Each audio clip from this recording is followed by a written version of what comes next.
Last வீடியோவில் எப்படி 2D drawing draw பண்ணுறது, அதை எப்படி ரிவால்வ் கமாண்ட் வச்சு 3Dயாக கன்வெர்ட் பண்ணுறதுன்னு பார்த்தோம்.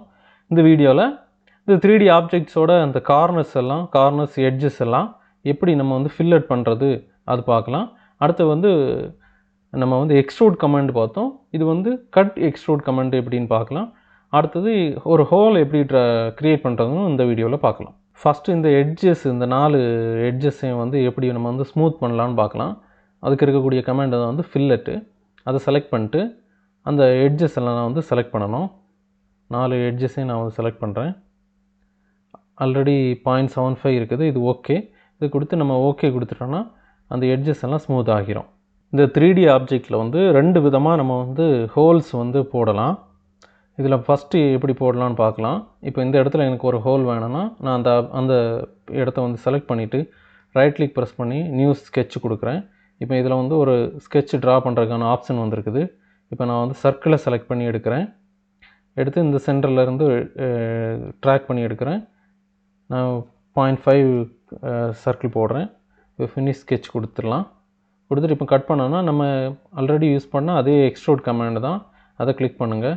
கிளிக் பண்ணோன்னா ஆல்ரெடி அந்த ஆப்ஜெக்ட் செலக்ட் ஆகிரும். நீங்கள் இந்த பூலியன் ஆப்ஜெக்டில் இந்த கட்டை செலக்ட் பண்ணிங்கன்னா டைரெக்ஷன் மாறிடும், கட் ஆகிரும். இப்போ டிஸ்டன்ஸ் நம்ம இந்த டிஸ்டன்ஸ் 0.5 கொடுத்துருந்தோம். அதனால் நான் 0.5 கொடுக்குறேன். 0.5 கொடுத்துட்டு ஓகே கொடுத்தாச்சு. இப்போ பார்த்தீங்கன்னா அந்த இடத்துல ஒரு ஹோல் க்ரியேட் ஆகிடுச்சு. இன்னொரு விதமாக நமக்கு இந்த 3D ஆப்ஜெக்டில் ஹோல் போடுறோம்னா அதே மாதிரி இந்த ஃபேஸை செலக்ட் பண்ணி ரைட் கிளிக் கொடுத்து நியூ ஸ்கெட்ச் கொடுத்துடலாம். நம்ம சர்க்கிள் ட்ரா பண்ணுறதுக்கு பதிலாக இதில் ஒரு பாயிண்ட் வச்சா போதும். பாயிண்ட் வைக்கிறேன். இதில் ட்ராக் பண்ணி நான் ஒரு அப்ராக்சிமேட்டாக இதில் ஒரு பாயிண்ட் வைக்கிறேன். பாயிண்ட் வச்சுட்டு ஃபினிஷ் ஸ்கெட்ச் கொடுத்துடலாம். இதில் நீங்கள் சர்க்கிள் ட்ரா பண்ணி ஹோல் போட்டிங்கன்னா அதில் எந்த ஆப்ஷனுமே இருக்காது, ஸ்ட்ரைட்டாக ஹோல் வந்துடும். ஆனால் இந்த ஆப்ஷனை நீங்கள் செலக்ட் பண்ணி போட்டிங்கன்னா உங்களுக்கு இதில் நிறைய ஆப்ஷன்ஸ் இருக்குது. இன்னும் நிறைய த்ரெட்டு டைப்பு. இது நார்மல் சிம்பிள் ஹோல், நம்ம அங்கே சர்க்கிள் வச்சு எப்படி போட்டோமோ அதே மாதிரி இருக்கும்.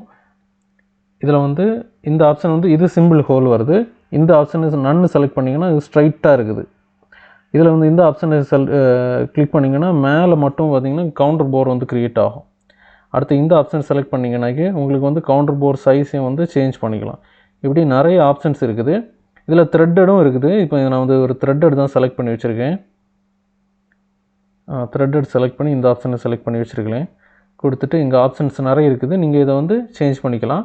இப்போ ஓகே கொடுத்தீங்கன்னா பாருங்கள் உள்ள த்ரெட்டும் க்ரியேட் ஆகிடுச்சு, மேலே கவுண்டர் போரும் சின்னதாக க்ரியேட் ஆகிருக்கு. இந்த ஆப்ஷன் படி நீங்கள் ஹோல் போட்டிங்கன்னா உங்களுக்கு என்னென்ன டைப்பு த்ரெட்டு இருக்குதோ எல்லாத்தையும் யூஸ் பண்ணி ஹோல் போட முடியும். இது சிம்பிளாக ஒரு ஹோல் மட்டும்தான் போட முடியும். இந்த வீடியோவில் இவ்வளோ தான். இன்னும் நிறைய கமெண்ட்ஸ் கண்டினியூவாக வரக்கூடிய வீடியோஸில் இருக்கும். நீங்கள் கண்டினியூவாக ஃபுல்லாக வாட்ச் பண்ணுங்கள்.